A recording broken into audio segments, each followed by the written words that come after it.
Hola, en este video vamos a ver cómo era que se resolvía el examen de los temas de la primera semana de Aprende en Casa. Pues aquí tenemos el formulario. Vamos a ver las 10 preguntas. Fueron 5 temas, 2 preguntas de cada uno. Están en orden aleatorio, por eso tenemos aquí al principio la 9. Y los incisos también pueden estar en un orden diferente, porque el examen me los va a mover de lugar.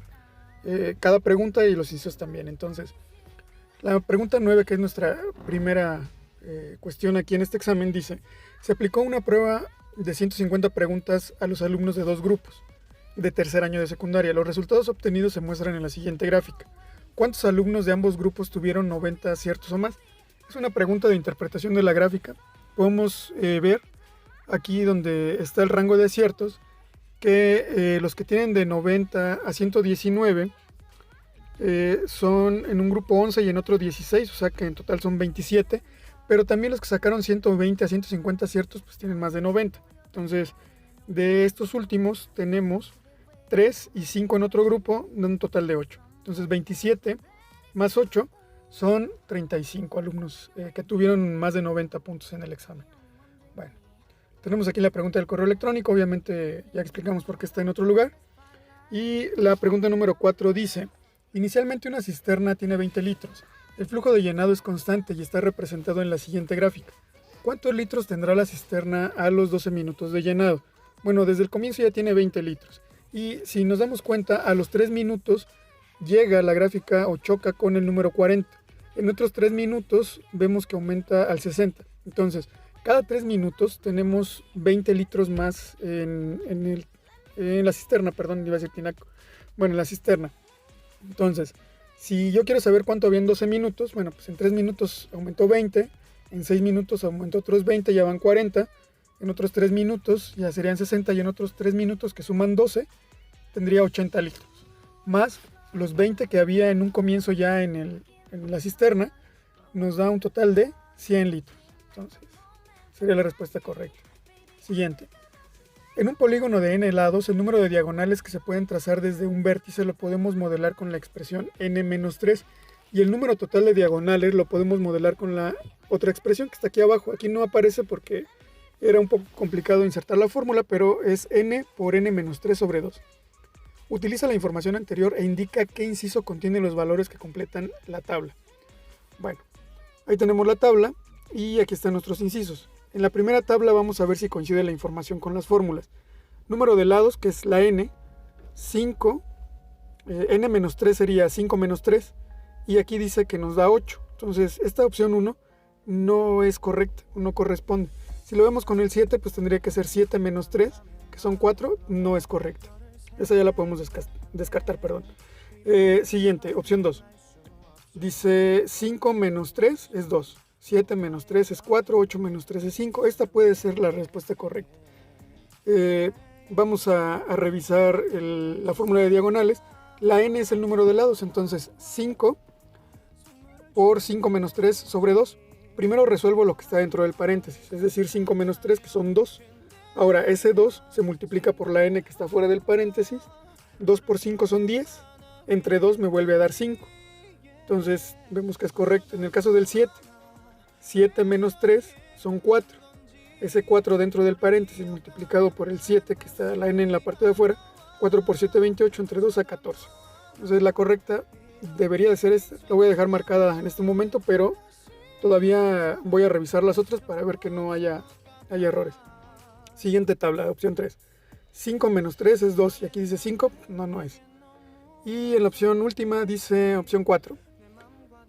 Número de lado, 5 menos 3, 2. 7 menos 3, 4. 8 menos 3, 5. Vemos que la primera columna sí está bien. 17 menos 3, 14. Está todo correcto. Pero en la segunda columna, donde dice diagonales, vemos que el resultado es negativo.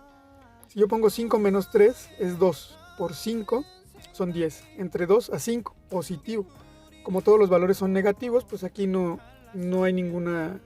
en esta columna ninguna respuesta es correcta. Entonces, la correcta sería esa que dejamos marcada, que en mi caso es la opción 2. Y bueno, vámonos con la siguiente pregunta. Dice 5. En física, la fórmula para determinar la fuerza que actúa sobre un cuerpo es igual al producto de la masa de este por su aceleración. Es decir, que se multiplica la masa por la aceleración para obtener la fuerza. Dice, con base en la fórmula anterior indica qué inciso tiene los resultados que completan la siguiente tabla. La tabla siguiente. Y tenemos ahí la masa en kilogramos, que es 8. Si yo multiplico esa masa 8 por la aceleración, me tiene que dar 0.8. Entonces, vemos que uno de los incisos en el tercero dice 1.0. Si yo multiplico 8 por 1, me va a dar 8, no me va a dar 0.8. En la primera opción, que tengo un negativo, si multiplico ese positivo por el negativo, me va a dar un número negativo. No puede ser la primera opción. Entonces, finalmente me queda la segunda y la cuarta. Si yo multiplico 8 por 0.1, sí me da 0.8. Pero en la parte de abajo hay un número que multiplicado por 1,5 me tiene que dar 18. Rápido puedo deducir la respuesta correcta, porque tiene que ser positivo para que el resultado, que es la fuerza, también sea positivo. En el segundo inciso vemos que es menos 12, que es negativo. 12 por 1,5 sí da 18, pero si lo pongo negativo, pues la fuerza va a ser negativa. Y eso pues no sería correcto. Bien, finalmente, finalmente todavía nos faltan algunas. Tenemos la pregunta 6, dice, ayer 2 camiones transportaron una mercancía desde el puerto hasta el almacén. Hoy 3 camiones iguales a los de ayer tendrán que hacer 6 viajes para transportar la misma cantidad de mercancía del almacén al centro comercial. ¿Cuántos viajes tuvieron que hacer ayer los camiones? Bueno, si hoy 3 camiones hicieron 6 viajes, vamos a pensarlo en términos de cargas. 3 por 6 son 18 cargas. Si nada más tuviera 2 camiones, 18 entre 2 camiones les tocaría hacer 9 viajes.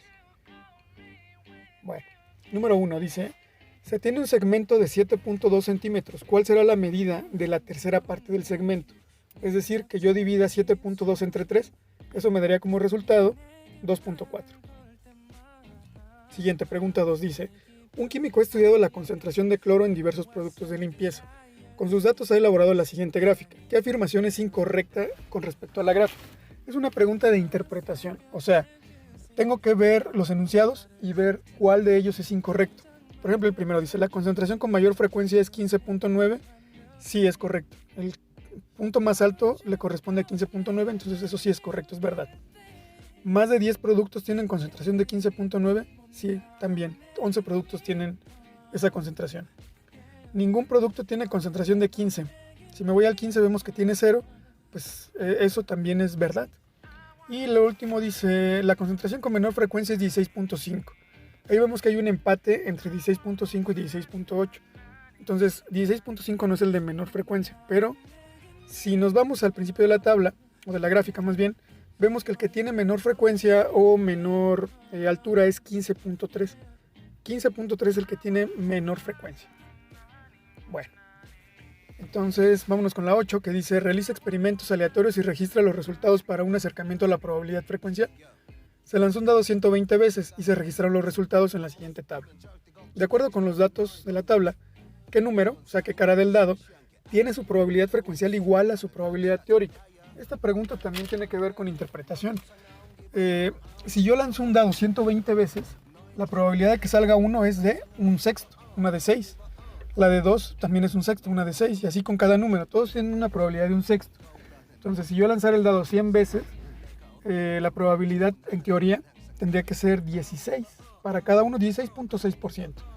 O sea, 16 lanzamientos, 0.66 es la probabilidad teórica. O sea, uno realizó el experimento, esa sería la probabilidad. En un volado, la probabilidad de que caiga águila es de la mitad, un 50%, y de sol a 50%. Así se le llama probabilidad teórica. Pero cuando yo realizo el experimento, me voy a dar cuenta de que hay una que tiene mayor probabilidad. Mientras más veces lo repita, más me voy a ir acercando a la probabilidad teórica, pero en este caso de 120 lanzamientos, pues la sexta parte, o sea, 120 entre 6, son 20 lanzamientos. Cada uno debería, en la probabilidad teórica, de tener pues una frecuencia de 20. Pero, pues en la probabilidad frecuencial, que ya es cuando realizamos el experimento, vemos que salió más veces el 1. Entonces, ¿qué número tiene su probabilidad frecuencial igual a la teórica? Pues el que tenga 20, que sería el 6. 6 es el que tiene su misma probabilidad teórica y frecuencial. Entonces, esa sería la correcta. La 10 dice, observa la siguiente gráfica que representa el aumento de casos acumulados por COVID-19. ¿En cuál de los siguientes meses se registra el día con mayor aumento de casos?